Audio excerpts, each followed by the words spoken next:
Dan selanjutnya yang bertindak sebagai imam atau khatib pada Jumat kali ini yaitu Al-Ustadz Muwafiq, dan sebagai Bilal Al-Ustadz Ahmad Fauzi. Demikian yang dapat kami sampaikan, kurang lebihnya mohon maaf. Ihdinas siratal mustaqim. Wassalamualaikum warahmatullahi wabarakatuh.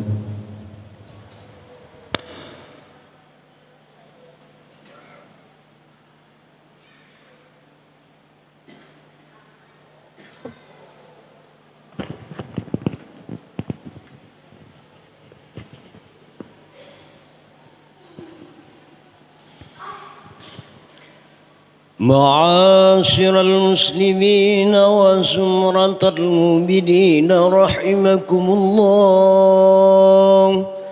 روي عن أبي هريرة رضي الله عنه أن النبي صلى الله عليه وسلم قال: إذا كنت لصاحبك يوم الجمعة أنصت والإمام يخطب فقد لغوت، أنصتوا واسمعوا وأطيعوا رحمكم الله. أنصتوا واسمعوا وأطيعوا رحمكم الله. أنصتوا واسمعوا وأطيعوا رحمكم الله. اللهم صل على محمد. اللهم صل على سيدنا محمد. اللهم صل وسلم على سيدنا ومولانا محمد.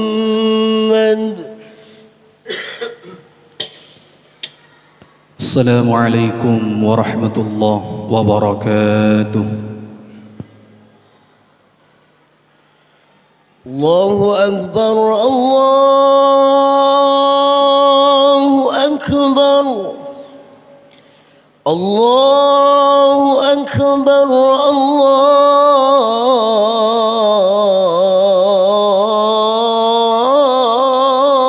الله أكبر. أشهد أن لا إله إلا الله.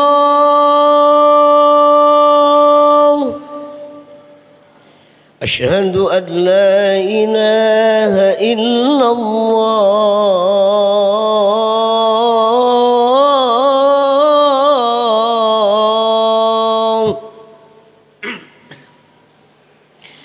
أشهد أن محمدًا رسول الله. أشهد أن محمد رسول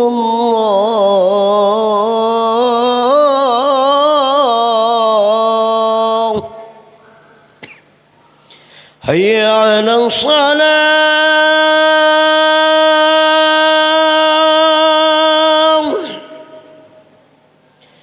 هيا على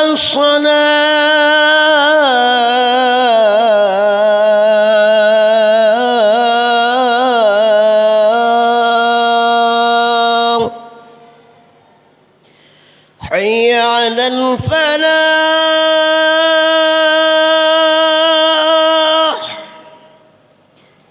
حي على الفلاح.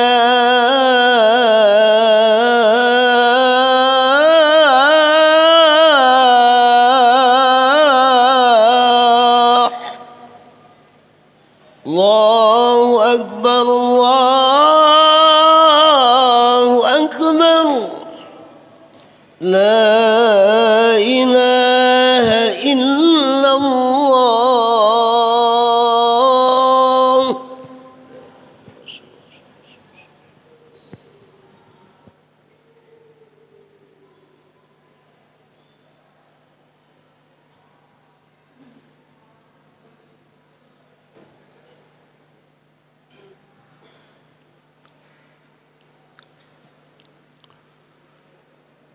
الحمد لله الواحد القهار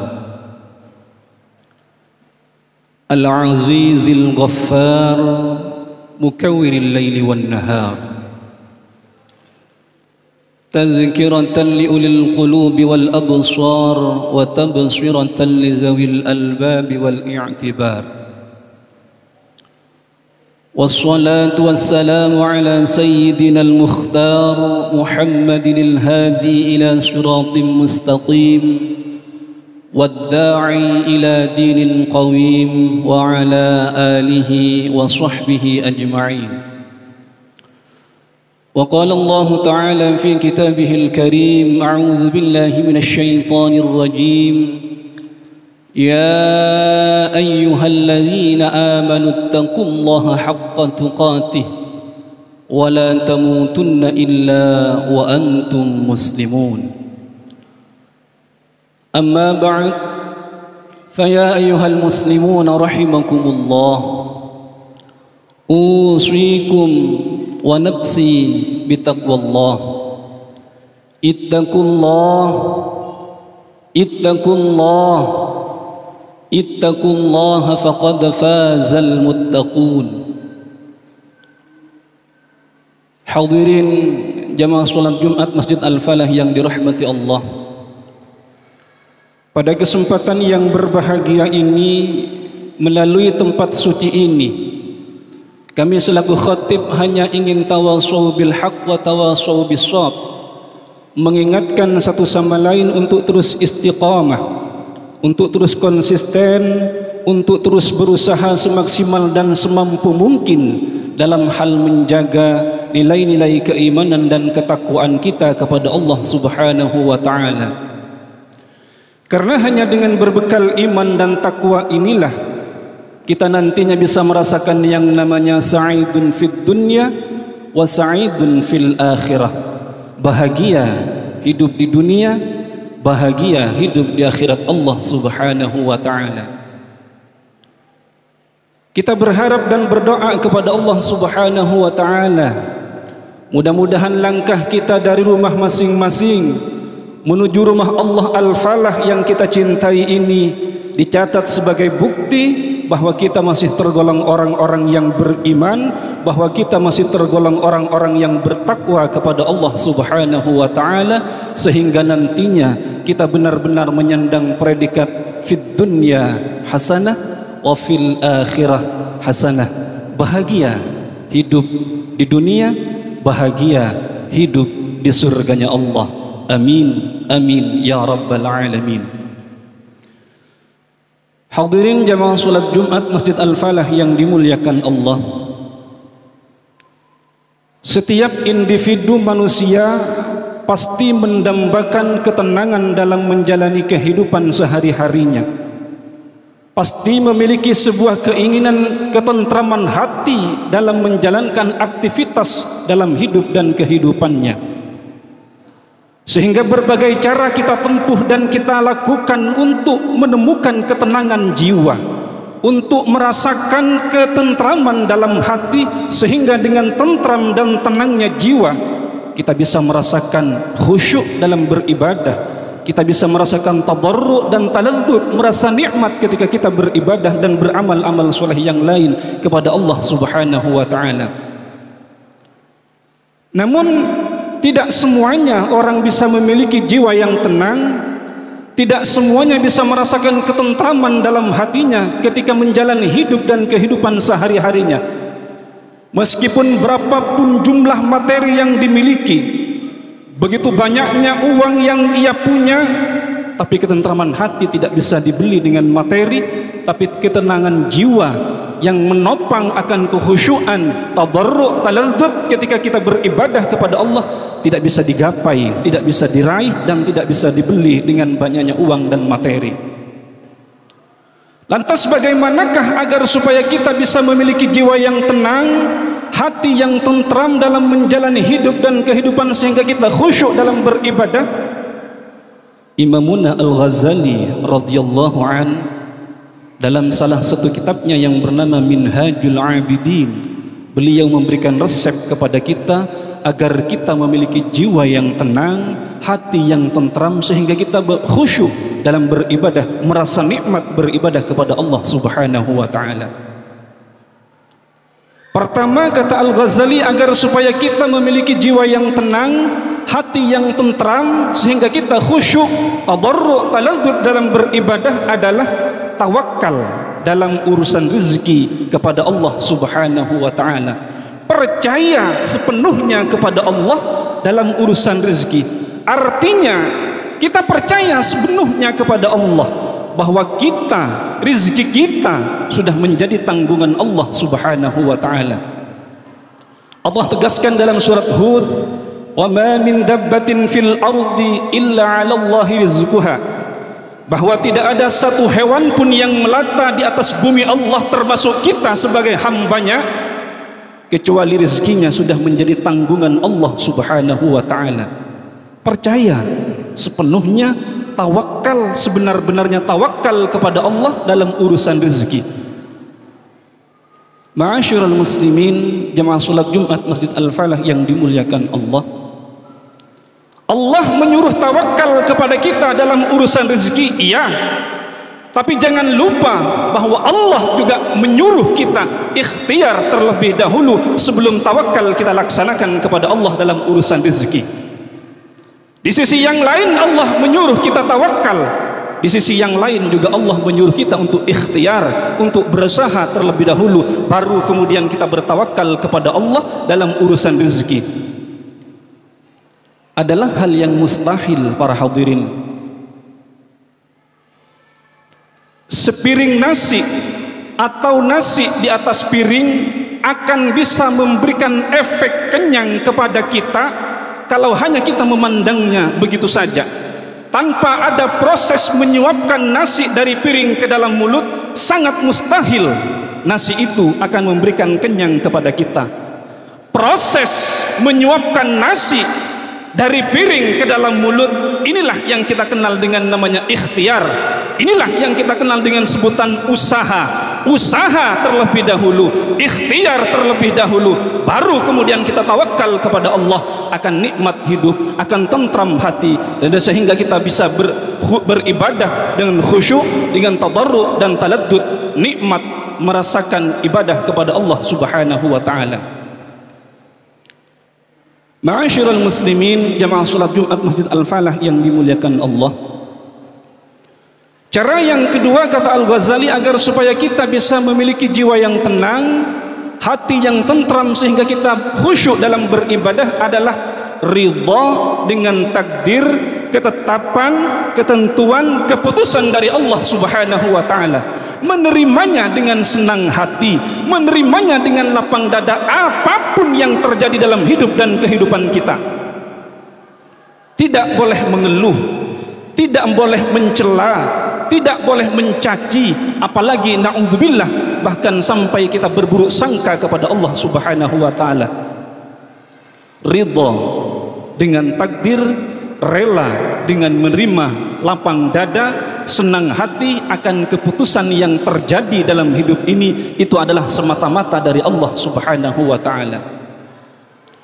Orang yang ridha, rela dengan takdir dan keputusan yang Allah tetapkan, maka ia dalam menjalani hidup dan kehidupan sehari-harinya akan tentram batinnya, akan tenang jiwanya, akan khusyuk ketika kita beribadah kepada Allah Subhanahu wa ta'ala. Dan tentunya orang-orang yang ridha dengan takdir yang Allah tetapkan, maka ia akan mendapatkan keberuntungan, maka ia akan mendapatkan kebahagiaan di dunia hatta nanti di akhirat Allah Subhanahu wa ta'ala. Dan tentunya ia akan memiliki kehidupan yang tidak bimbang, kehidupan dalam menjalani sehari-harinya tidak gelisah dan tidak gampang ngersolo dan grundel dengan apa yang terjadi dalam hidup dan kehidupannya.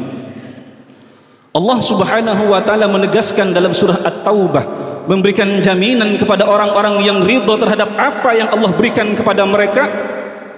Walau annahum radu ma atahumullahu wa rasuluhu sayu'tinallahu min fadlihi wa rasuluhu walau annahum radu ma atahumullahu wa rasuluhu wa qalu hasbunallah sayu'tinallahu min fadlihi wa rasuluhu inna ilallahi radhibun. Jikalau mereka, kata Allah, benar-benar ridha terhadap apa yang aku berikan kepada mereka, Dan mereka berkata, hasbunallah, cukuplah Allah bagi kami. Sayu'tinallahu min fadlihi wa rasuluh, maka Allah akan memberikan sebagian anugerahnya, begitu juga Rasulnya, kepada orang-orang yang ridha terhadap apa yang Allah berikan kepada mereka. Inna ilallahi raghibun, sesungguhnya kami akan berharap kepada Allah subhanahu wa ta'ala. Ma'asyiral muslimin, jamaah salat Jumat Masjid Al-Falah yang dimuliakan Allah, resep yang ketiga yang diberikan Al-Ghazali kepada kita adalah sabar dalam menjalani hidup dan kehidupan ini. Banyaknya musibah yang datang, ujian yang bertubi-tubi, cobaan yang silih berganti yang terjadi dalam hidup dan kehidupan kita, harus kita hadapi dengan sikap sabar. Kenapa? Karena itu adalah semata-mata anugerah yang diberikan Allah subhanahu wa ta'ala, karena bentuk cinta dan sayangnya Allah kepada kita, sehingga dengan ujian yang diberikan Allah kepada kita, musibah yang didatangkan Allah, ujian yang silih datang berganti yang kita rasakan dalam hidup ini, adalah semata-mata karena Allah rindu, karena Allah sayang akan tangisan, doa dan jeritan kita kepada Allah subhanahu wa ta'ala, agar supaya kita kembali dekat kepada Allah subhanahu wa ta'ala. Menjalani hidup, betapapun variannya musibah, ujian dan cobaan yang datang silih berganti, kita hadapi dengan sabar. Karena bagaimanapun sabar itu laksana obat bagi orang yang sakit. Bagaimanapun pahitnya obat, tetap harus diminum oleh si sakit agar ia merasakan sehat setelah minum obat. Sabar, sabar, sabar dalam menjalani hidup dan kehidupan. Begitu juga sebaliknya hadirin, orang-orang yang tidak sabar dengan ujian yang diberikan Allah, gampang ngeresuloh, gampang mengeluh, gampang sedih dengan cobaan dan ujian yang diberikan Allah, tidak sabar, tidak menerimanya dengan lapang dada, akan lebih mendekatkan orang ini untuk menjadi kafir, akan lebih mendekatkan orang ini menjadi kufur. Na'udzubillah, thumma na'udzubillah. Dalam salah satu hadis qudsinya Allah memberikan ancaman kepada orang-orang yang tidak sabar dengan ujian yang Allah berikan kepada mereka. Man lam yasbir ala man lam yarda biqada'i wa lam yashkur ala nu'ama'i wa lam yasbir ala bala'i falyattakhid ilahan siwa'i. Kata Allah subhanahu wa ta'ala, barang siapa yang tidak ridha dengan takdir dan keputusan yang aku berikan kepadanya, tidak mau bersyukur akan nikmat-nikmat yang aku berikan kepadanya, dan tidak mau bersabar dengan ujian, dengan musibah, cobaan yang silih datang berganti yang aku berikan kepadanya, maka diancam oleh Allah. Apa ancamannya?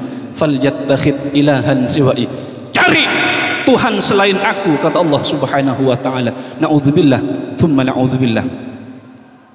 Ma'asyiral muslimin, sidang Jumat yang dirahmati Allah, mudah-mudahan kita bisa mengambil hikmah dari apa yang disampaikan oleh Al-Ghazali dalam kitab Minhajul Abidin ini, sehingga kita bisa merasakan ketenangan hati, ketentraman dalam hidup ini, sehingga kita bisa nikmat beribadah kepada Allah, khusyuk, merasakan tadarru' beribadah kepada Allah subhanahu wa ta'ala.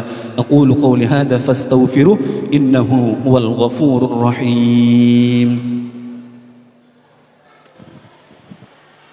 Allahumma salli wa sallim wa zid wa adim wa anim wa tafaddal wa barik بجلالك وجمالك على سين عبادك وأشرف عبادك سيدنا ومولانا محمد ورضي الله وتبارك وتعالى عن كل الصحابة أجمعين.